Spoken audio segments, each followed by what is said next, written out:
피렌체에 도착한 우리는 두오모 성당, 미켈란젤로 언덕을 둘러본 다음 산조반나 세례당, 베키오 궁전을 봤다.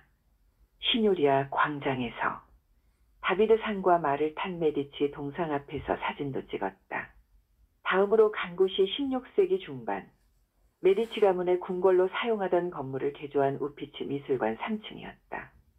보티첼리의 비너스의 탄생과 봄의 향연, 티치아노의 우루비노의 비너스, 조토의 마돈나, 다빈치의 수태고지, 미켈란젤로의 성가족 등 무려 2,500여 점에 달하는 방대한 소장품이 있다는 사실도 알게 되었다. 2층은 선박과 관련된 물건과 해상무역의 판화 전시실이었다. 1층은 해상무역의 고문서류 전시실이었다. 미술관을 둘러보고 버스를 타려고 주차장으로 가면서 가이드가 말했다. 피렌체가 유명세를 누릴 수 있었던 것은 미켈란젤로, 레오나르도 다빈치, 보티첼리 등 이름만 들어도 알 수 있는 거장들이 활동할 수 있도록 물심양면으로 후원한 메디치 가문이 있었기 때문에 가능했습니다. 피렌체 공화국 메디치 가문 이외에도 이탈리아 여러 도시국가 관력자들은 학문과 예술가들을 전폭적으로 후원했기 때문에 르네상스 열기가 달아오르기 시작했다는 역사적 사실을 가이드가 상기시켜 주었다. 나는 고개를 끄덕이다가 갑자기 소리를 쳤다. 바로 그거야. 사람들이 나를 쳐다보는 바람에 겸연쩍게 웃고 말았다. 다시 버스로 3시간 30분 거리 베네치아로 가면서 나는 흥분을 주체할 수 없었다. 가야바가 예술을 끝까지 지켜주지 못한 아쉬움 때문이었다. 평소에 품고 있던 생각들이 태산처럼 다가오면서 메디치 가문이 위대하게 느껴졌다. 그와 동시에 사두개파 원로사제 안나스가 무고한 예수에게 없는 죄를 덮어씌우라고 하면서 한 사람이 죽어서 온 민족이 망하지 않는 게 유익하다 말한 것이 원망스럽기까지 했다. 그때 대제사장 가야바가 장인의 말을 무시하고 예수를 끝까지 지켜주었다면, 그렇게 생각하니까 메디치 가문의 이미지에 가야바 이미지가 겹쳐지면서 나는 엉뚱한 생각을 했다. 가야바가 안나스를 설득하는 데 성공했다면 예수는 십자가 상에서 죽지 않았을 것이고 예수는 사두개파 대변자로 활동했을 것이 아닌가. 사두개파는 부활한 그리스도 미신 따위는 믿지 않았다. 생명과 현세가 중요하다고 믿는 사람들이었다. 문명의 성각자 예수와 연관이 있다고 봐야 한다. 그러기 때문에 가야바가 예수를 빌라도에게 넘겨주었다는 이야기는 터무니없는 날조였다. 예수는 5번 재판을 받았다. 가야바 법정, 안나스 법정, 빌라도 법정, 헤롯 안티바 법정, 다시 빌라도 법정에 와서 억지 혐의 적용, 법적 절차를 무시한 재판 진행, 여론에 휘둘린 무리한 판결로 십자가 처형을 당했다. 그와 동시에 선엄적 열등의식에 빠진 랍비 아리마대 요셉과 니고데모가 예수 시신을 매장할 것처럼 총독을 속이고 동굴무덤에 방치하면서 예수는 부활한 그리스도 허망지설 중심에 들게 되었다. 그렇기 때문에 안나스와 가야바가 메디치 가문이 르네상스 거장들을 물심양면으로 후원한 것처럼 예수를 지켜주었더라면 중세 유럽 르네상스를 앞당길 수 있었다고 볼 수 있었다. 유럽 여행 5째 날, 베네치아와 가까운 메스트레 지역 호텔에 투숙한 일행은 다음날 아침 식사 후 가까운 선착장으로 갔다. 베네치아 본섬 산타 루치아까지는 철교가 있는데도 기차로 가지 않고 수상버스를 타려고 선착장으로 갔다. 수십 개의 섬으로 이루어진 베네치아는 선착장마다 고유번호가 있었다. 산타카라는 1번, 바포레토는 2번, 산마르코는 15번, 리도 섬은 20번, 무라노 섬은 24번으로 이름이 정해져 있었다. 수상버스는 산마르코 선착장까지 20여 분 밖에 걸리지 않았다. 그 사이에 가이드가 말했다. 지중해 서쪽 피레네 산맥에서부터 시작하여 북쪽으로 활 모양을 이루면서 동쪽 히말라야까지 연결된 알프스 산맥은 유럽 내륙과 지중해를 평풍처럼 가로막고 있습니다. 이탈리아 반도 등줄기에 해당하는 아펜니노 산맥은 알프스 산맥과 맞닿아 있습니다. 두 산맥에서 발원한 포강 하구에 베네치아가 있습니다. 하구에는 모래와 흙이 쌓이기 마련이고 아드리아 해에서 밀려드는 간만의 차이로 엄청나게 넓은 갯벌이 조성되었습니다.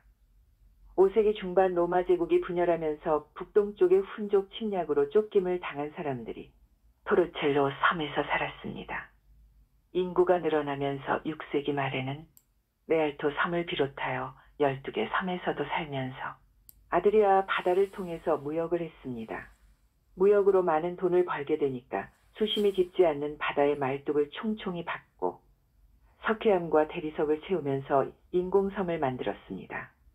점토질에 박힌 나무는 공기가 차단되면서 화석처럼 단단한 토대가 되주었고 그 위에 항만시설과 창고, 상점, 주택, 사무실 등 건물을 지었습니다. 이와 같은 작업이 오늘날까지 이어지면서 베네치아는 본래 있던 섬과 인공섬이 118개로 늘어났습니다. 섬을 연결하는 다리도 400여 개가 되고 수많은 운하로 아름다운 물의 도시로 변했습니다. 지금 우리는 베니스 본섬, 산마르코 선착장으로 가고 있습니다. 본섬 선착장에 도착하니까 곤돌라를 타려는 사람들이 모여 있었다. 곤돌라 사공은 검은색 바지와 줄무늬 셔츠를 입고 빨강색 또는 파란색 띠를 두른 모자를 쓰고 있었다. 나는 곤돌라를 타지 않겠다고 말한 다음 메르체리의 거리와 플로리안 카페가 어디에 있는지 물었다.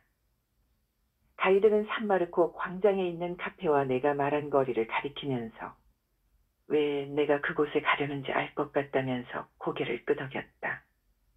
관광객 중에는 나처럼 그곳을 찾는 사람이 간혹 있는 모양이었다.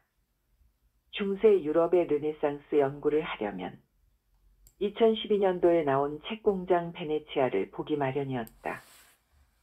저자 마르초 마녀는 르네상스 초기 베네치아에서 책이 어떻게 생산 유통되었으며 지식과 문화가 어떻게 확산될 수 있었는지 자세하게 알려주는 기사를 썼다.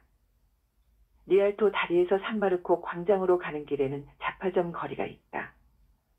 그곳에 있는 상점 진열대에는 이탈리아를 세계적으로 유명하게 만든 신발, 의상, 가방, 보석 같은 상품들이 전시되어 있다. 만약 우리가 시간 여행을 통해서 1520년대로 돌아간다면 당시의 메르체리의 거리를 어렵지 않게 찾을 수 있을 것이다. 그렇다면 메르체리의 거리를 점령하고 있던 상점들에서 무엇을 발견할 수 있을까? 가장 대표적인 물품으로 천을 꼽을 수 있는데 비잔틴인들에게서 전수한 염색 비법 덕분에 베네치아를 세계적으로 유명하게 만들었던 아름다운 붉은색 천들이 있었다. 금을 입힌 가죽도 있었다. 아랍인들이 지배하던 스페인에서 전래된 기술로 제작했으며 저택 거실 내벽을 장식하는 데 사용된 금박으로 화려하게 술을 놓은 가죽들도 있었다. 무기도 굉장히 많았는데 베네치아에서 제작된 고가의 갑옷을 입고 전쟁터에 나갔던 군주와 부자들이 주문한 것들이었다. 하지만 베네치아를 방문하는 여행객들을 가장 경탄케 한 것은 책이었다. 당시 이곳 메르체리의 거리에는 수십 개의 서점이 모여 있었는데 유럽의 다른 지역에서는 찾아볼 수 없는 광경이었다. 마르초 마녀는 세계를 변화시킨 매혹적인 책과 출판의 역사를 일목요연하게 정리해 놓았으며 그가 역점을 두고 묘사한 사람은 출판계의 전설로 추앙받는 알도 마누치오였다. 마누치오는 이탈리아 남부의 나폴리 근교에서 태어났다. 30살 무렵 미란돌라의 영주 피코 가문의 가정교사와 주군의 비서를 겸했다. 피코 가문은 피렌체의 메디치 가문이 주관하면서 유명해진 플라톤 아카데미의 일원이었던 피코델라 미란돌라 후손이었다. 미란돌라는 1486년에 발표한 인간의 존엄에 대한 연설에서 인간은 자기의 본성을 자유의지에 의해 결정한다는 새로운 인간관을 제시하면서 르네상스 사상에 막대한 영향을 미쳤다. 이미 경제적 근대화를 달성한 베네치아는 출판업을 하기 적합한 토양이 갖추어져 있었다. 언론의 자유도 보장되어 있었다. 가톨릭은 베네치아의 채무국이었다.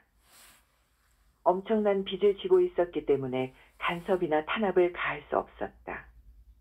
유럽의 다른 지역에서 행해지던 이단 재판이나 마녀 재판이 베네치아에서는 용납되지 않았다. 우수한 기술자들도 베네치아로 모여들었다. 1453년 비잔틴 제국 멸망 이후 많은 그리스 학자들이 망명을 왔기 때문에 이들이 가지고 온 고전 사본을 구하기가 쉬웠다. 마누치오의 등장으로 베네치아의 출판업은 눈부시게 성장했다.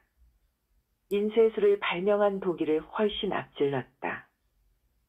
그가 설립한 다국적 출판회사는 이름에 걸맞게 다양한 외국 문자의 인쇄가 가능했다. 라틴어는 말할 것도 없거니와 아랍어 코란, 히브리어 탈무드, 그리스어와 아르메니아어로 쓰인 책도 출간했다. 독보적인 서체도 발명했고 문고판 책을 제작 판매하면서 대성공을 거두었다. 문고 파는 값이 저렴하고 휴대하기가 편리했기 때문이었다. 1515년 66세의 나이로 마누치오가 사망했을 때 조화 대신 그가 생전에 출판한 수많은 책으로 유해를 장식했다. 책공장 베네치아를 읽으면서 느낀 것과는 달리 메르체이의 거리 상점에는 책과 관련이 없는 화려한 가면들, 알록달록한 유리 제품, 아기자기한 전통공예품, 동화로 유명해진 피노키오가 진열되어 있었다. 리알토 다리를 둘러보고 산마르코 광장의 플로리안 카페로 갔다. 1683년 개업한 역사 깊은 카페라서 수많은 유명 인사들이 다녀갔다는 사실을 이곳에 오기 전에 나는 이미 알고 있었다. 카페 앞 노천 의자에 앉아서 나는 그들의 이름을 떠올려 보았다. 루소, 스탕달, 바이런, 바그너, 찰스 디킨스, 하이네, 니체, 릴케, 괴테, 쇼펜하우어, 어니스트 해밍웨이. 이처럼 명성을 떨친 유명 인사들은 플로니안 카페에서 무슨 생각을 했을까? 심심풀이 구경 삼아 오지는 않았을 것이다. 아마도 기발한 착상이나 문학적 영감을 받으려고 왔을 것이다. 한반도에서 자생한 안티크리스트. 세계 최초로 나사렛 예수는 문명의 디자이너였다고 말하면서 시대적 아픔을 참지 못하는 나하고 방문 목적이 크게 다를 바 없을 거라고 생각했다.